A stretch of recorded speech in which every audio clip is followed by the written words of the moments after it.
السلامة في أماني شيخنا الله. Teman-teman yang kami hormati, pada acara malam hari ini yang pertama yaitu pembukaan, selanjutnya akan ada pembacaan istighosah, kemudian disusul dengan mauidhah hasanah dan penyampaian doa, dan selanjutnya ada dokumentasi serta penutup. Sebelum acara ini kita mulai bersama, marilah kita buka dengan bacaan suratul Fatihah dengan harapan semoga acara ini berjalan dengan lancar, bermanfaat dan berkah untuk kita semua. Ala hadiniyah bisa Rasulullah. Al-Fatihah.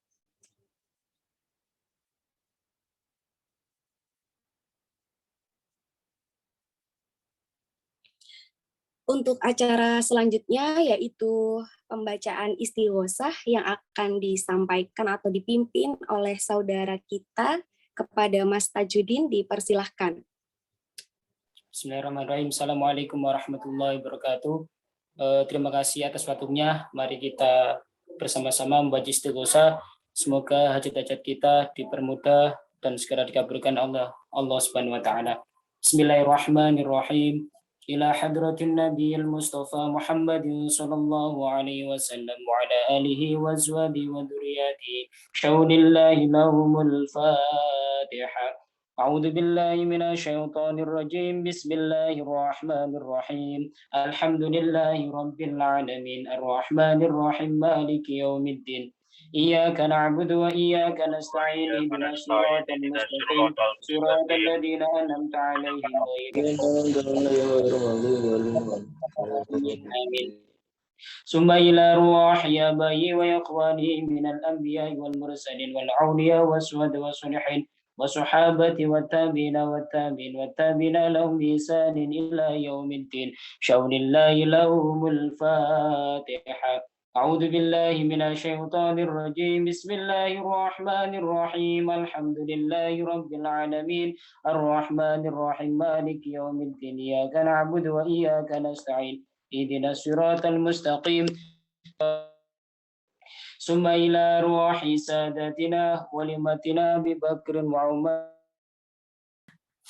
بسم الله الرحمن الرحيم إلى حضرة النبي المصطفى محمد صلى الله عليه وسلم وعلى آله وأزواجه وذريته شون الله لهم الفاتحة أعوذ بالله من الشيطان الرجيم بسم الله الرحمن الرحيم الحمد لله رب العالمين الرحمن الرحيم مالك يوم الدين إياك نعبد وإياك نستعين اهدنا الصراط المستقيم صراط الذين أنعمت عليهم غير المغضوب عليهم ولا الضالين آمين ثم إلى أرواح آبائي وإخواني من الأنبياء والمرسلين والأولياء والشهداء والصالحين والصحابة والتابعين والتابعين لهم بإحسان إلى يوم الدين شون الله لهم الفاتحة أعوذ بالله من الشيطان الرجيم بسم الله الرحمن الرحيم الحمد لله رب العالمين الرحمن الرحيم مالك يوم الدين إياك نعبد وإياك نستعين اهدنا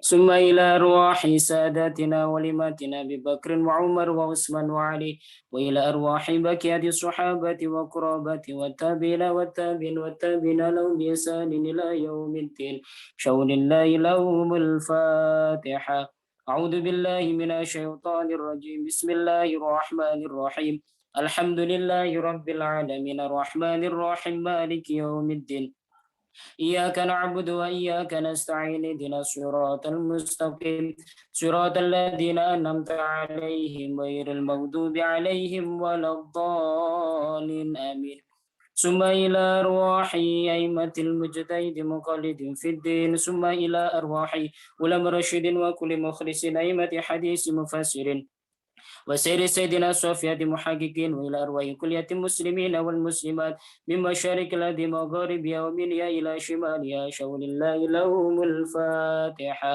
أعوذ بالله من الشيطان الرجيم بسم الله الرحمن الرحيم الحمد لله رب العالمين الرحمن الرحيم مالك يوم الدين إياك نعبد وإياك نستعين اهدنا الصراط المستقيم صراط الذين أنعمت عليهم غير المغضوب عليهم ولا الضالين آمين.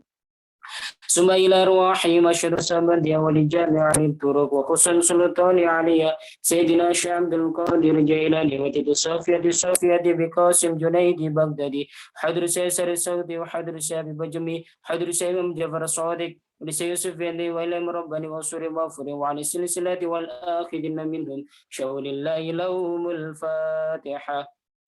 أعوذ بالله من الشيطان الرجيم بسم الله الرحمن الرحيم الحمد لله رب العالمين الرحمن الرحيم مالك يوم الدين إياك نعبد وإياك نستعين اهدنا الصراط المستقيم صراط الذين أنعمت عليهم غير المغضوب عليهم ولا الضالين آمين. ثم إلى أرواح والدنا والدكم ومشايخنا ومشايخكم ولمن أحسن إلينا ولمن حق علينا ولمن أصانا وقلدنا عندك بدعاء الخير شاول الله لهم الفاتحة.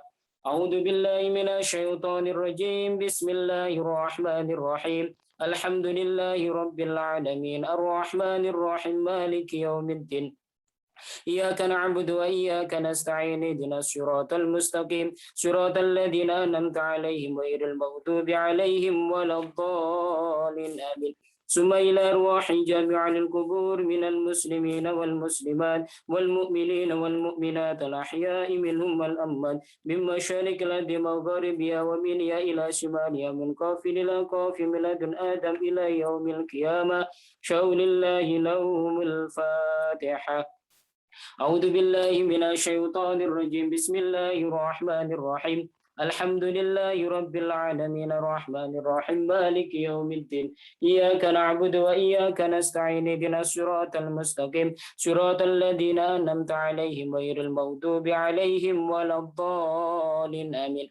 ثم إلى أرواح حضر سعال بالمرشد جيهاج خال الجرامي وحضر سعال بالمرشد جيهاج محمد رمي تميم وحضر سعال بالمرشد دكتور جيهاج محمد مستعين رملي حضر سعال بالمرشد جيهاج محمد رفاعي رملي وحضر سعال بلا مسجد محمد دمياط رملي وحضر سيدي سنة رملي وحضر سيدي دمدوري رملي وحضر سيدي محمد دلن خليل وحضر سيدي محمد سفيان خليل وحضر سيدي حسن بسري خليل وحضر سيدي أحمد بدوي وحضر سيدي جنان منصوم وحضر سيدي عمر تميم وحضر سيدي حسن عمر وحضر سيدي حسن عمر وصور مغفور على سلسلة في محاد دار العلوم شاول الله لهم الفاتحة. أعوذ بالله من الشيطان الرجيم بسم الله الرحمن الرحيم الحمد لله رب العالمين الرحمن الرحيم مالك يوم الدين إياك نعبد وإياك نستعين اهدنا الصراط المستقيم صراط الذين أنعمت عليهم غير المغضوب عليهم ولا الضالين آمين. ثم على كنية بسر الفاتحة. أعوذ بالله من الشيطان الرجيم بسم الله الرحمن الرحيم الحمد لله رب العالمين الرحمن الرحيم مالك يوم الدين إياك نعبد وإياك نستعين اهدنا الصراط المستقيم صراط الذين أنعمت عليهم غير المغضوب عليهم ولا الضالين آمين. الفاتحة. أعوذ بالله من الشيطان الرجيم بسم الله الرحمن الرحيم الحمد لله رب العالمين الرحمن الرحيم مالك يوم الدين إياك نعبد وإياك نستعين اهدنا الصراط المستقيم صراط الذين أنعمت عليهم غير المغضوب عليهم ولا الضالين آمين. استغفر الله العظيم استغفر الله العظيم استغفر الله العظيم إن الله الغفور الرحيم استغفر الله العظيم استغفر الله العظيم أستغفر الله العظيم إن الله الغفور الرحيم أستغفر الله العظيم أستغفر الله العظيم أستغفر الله العظيم أستغفر الله العظيم أستغفر الله العظيم أستغفر الله العظيم أستغفر الله العظيم أستغفر الله العظيم أستغفر الله العظيم أستغفر الله العظيم أستغفر الله العظيم لا حول ولا قوة إلا بالله العلي العظيم. لا حول ولا قوة إلا بالله العلي العظيم. لا حول ولا قوة إلا بالله العلي العظيم. لا حول ولا قوة إلا بالله العلي العظيم. لا حول ولا ملجأ من الله إلا إليه. لا حول ولا ملجأ من الله إلا إليه. لا حول ولا ملجأ من الله إلا إليه. لا حول ولا ملجأ من الله إلا إليه. اللهم صل وسلم على سيدنا محمد وعلى آل سيدنا محمد. اللهم صل وسلم على سيدنا محمد وعلى آل سيدنا محمد. اللهم صل وسلم على سيدنا محمد وعلى آل سيدنا محمد. اللهم صل وسلم على سيدنا محمد وعلى آل سيدنا محمد. يا الله يا قديم يا الله يا قديم يا الله يا قديم يا الله يا قديم يا سميع يا بصير يا سميع يا بصير يا سميع يا بصير يا سميع يا بصير يا مبدئ يا خالق يا مبدئ يا خالق يا مبدئ يا خالق يا مبدئ يا خالق يا حفيظ يا نصير يا وكيل يا الله يا حفيظ يا نصير يا وكيل يا الله يا حفيظ يا نصير يا وكيل يا الله يا حفيظ يا نصير يا وكيل يا الله يا حي يا قيوم برحمتك أستغيث يا حي يا قيوم برحمتك أستغيث يا حي يا قيوم برحمتك أستغيث يا حي يا قيوم برحمتك أستغيث لا إله إلا أنت سبحانك إني كنت من الظالمين لا إله إلا أنت سبحانك إني كنت من الظالمين لا إله إلا أنت سبحانك إني كنت من الظالمين لا إله إلا أنت سبحانك إني كنت من الظالمين يا قوي يا متين افتشار الظالمين يا قوي يا متين افتشار الظالمين يا قوي يا متين افتشار الظالمين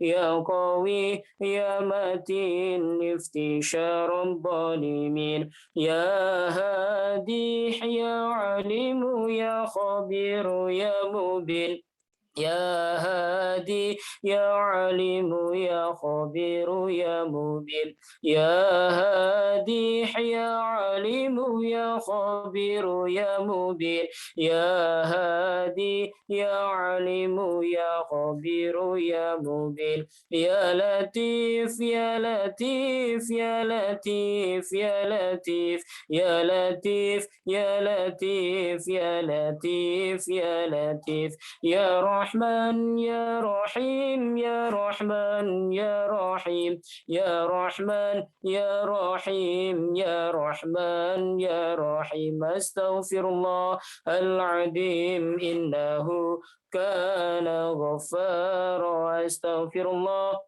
العظيم إنه كان غفارا أستغفر الله العظيم إنه كان غفارا أستغفر الله العظيم إنه كان غفارا اللهم صل وسلم على سيدنا محمد قد حلت يدركني يا رسول الله اللهم صل وسلم على سيدنا محمد